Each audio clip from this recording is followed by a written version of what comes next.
Hello बच्चों। आज जो हमारा टॉपिक है वो सेकंड चैप्टर को लेकर है और सेकंड चैप्टर से भी 2 नंबर का क्वेश्चन आ रहा है। तो 2 नंबर के क्वेश्चंस में जो क्वेश्चन बनेगा वो कुछ इस टाइप का होगा। जैसे कि क्वेश्चन नंबर फर्स्ट, द्विघात बहुपद।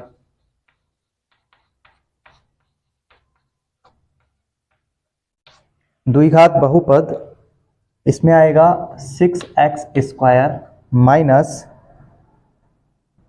3 माइनस 7x के शून्यक ज्ञात कीजिए। शून्यक ज्ञात कीजिए। शून्यक का मतलब होता है जीरोस, है ना। तो जीरोस हम लोगों को निकालना होता है और इसको निकालने के लिए हम लोगों के पास 3 प्रोसेस हैं कम से कम, बट हम लोग तो नॉर्मली वो प्रोसेस यूज़ करेंगे जो हमें 2 नंबर दे सके, दिलवा सके, है ना। और मिडिल टर्म पहले तो इसको एक वर्ग समीकरण वाले रूप में लेकर जाओ। उसके बाद फिर उससे कंपैरिजन करने के बाद हम लोग इसके आंसर निकालेंगे। तो एक द्विघात बहुपद जो होता है वो ऐसा होता है, तो उसको भी इस फॉर्म में लेकर आओ। उसके बाद फिर हम लोग कंपैरिजन करेंगे, ठीक है। अब ये देखो, x² का मल्टीपल a है, x का मल्टीपल b है, तो यहाँ x का मल्टीपल 7 है और c तो यहाँ पे c के साथ है, तो c ऐसा का ऐसा रहेगा, ठीक है। अब इससे अगर तुम्हें शून्यक निकालना है तो शून्यक का मतलब होता है अल्फा प्लस बीटा का वैल्यू और अल्फा गुणा बीटा का वैल्यू।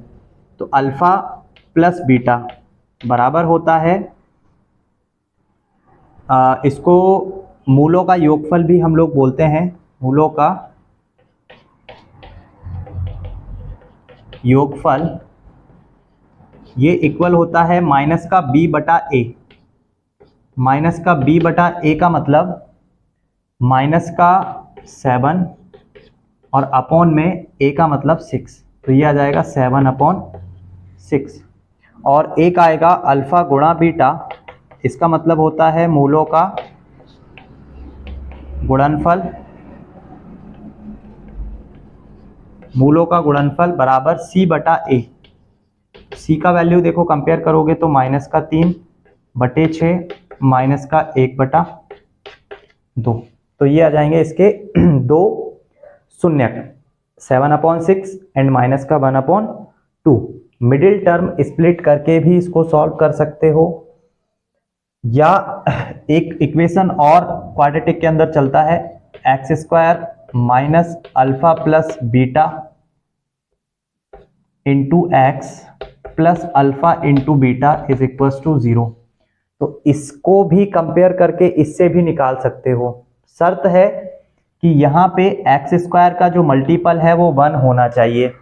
और आप देखो यहाँ पे x² का मल्टीपल 6 है, तो पहले आप 6 से इसको डिवाइड करोगे।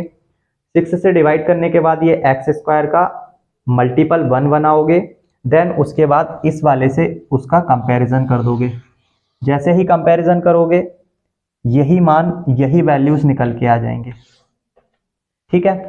तो बहुत सारे प्रोसेस हैं करने के, हम लोग जनरली हमें जिससे आंसर मिल जाए जल्दी हम लोग उसी पे बात करेंगे, ठीक है। तो ये एक सरल तरीका है निकालने का, ठीक है।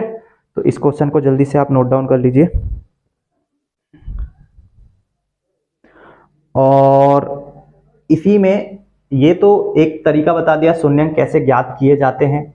अगर शून्यक दिए हो तो उससे हम लोग फॉर्मूला बहुपद कैसे निकालेंगे उसका भी प्रोसेस में बता देता हूं। इसको जल्दी से अगर नोट डाउन करना है तो कर लीजिए। चलिए,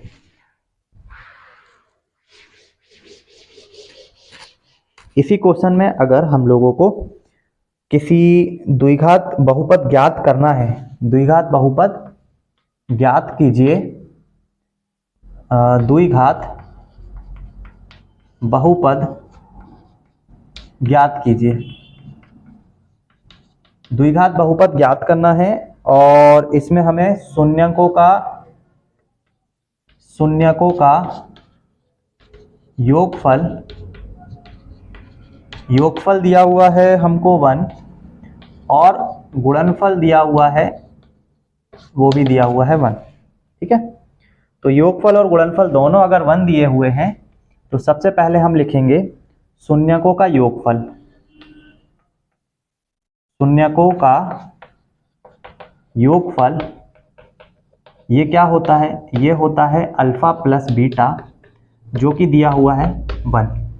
और यहां लिखेंगे शून्यकों का गुणनफल,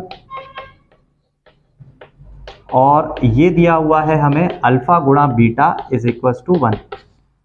फिर हम यहाँ पे लिखेंगे बहुपद समीकरण। जब इस तरीके की कोई बात बोली जाए कि शून्यकों की वैल्यू दी हुई हो तो बहुपद समीकरण जो है वो ये होता है x square alpha plus beta into x plus alpha beta is equals to 0। तो एक्स स्क्वायर का value x square, alpha plus beta का वैल्यू 1 है, 1 का मल्टीप्लाई एक्स में होगा, प्लस अल्फा गुणा बीटा का वैल्यू 1 है, तो ये आ जाएगा एक द्विघात समीकरण, जो कि क्वेश्चन में हमसे पूछा गया है। जल्दी से इसको भी नोट डाउन कर लीजिए। 2 नंबर में इसी टाइप के क्वेश्चन रहने वाले हैं। तो सेकंड चैप्टर का जो बेसिक है हम लोग मैक्सिमम कवर करने की कोशिश कर रहे हैं। इसमें मैं आपको इस टाइप के सारे क्वेश्चन कराने वाला हूं जो कि एग्जाम के हिसाब से इंपॉर्टेंट है। ये 2 क्वेश्चन हो गए हैं। ये 2 क्वेश्चन के बाद और कोई क्वेश्चन हम लोग देख लेते हैं यहाँ से।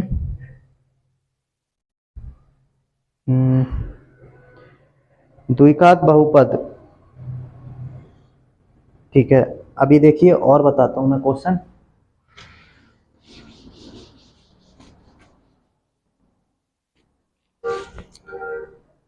द्विघात व्यंजक, द्विघात एक व्यंजक दिया हुआ है क्वेश्चन नंबर 3।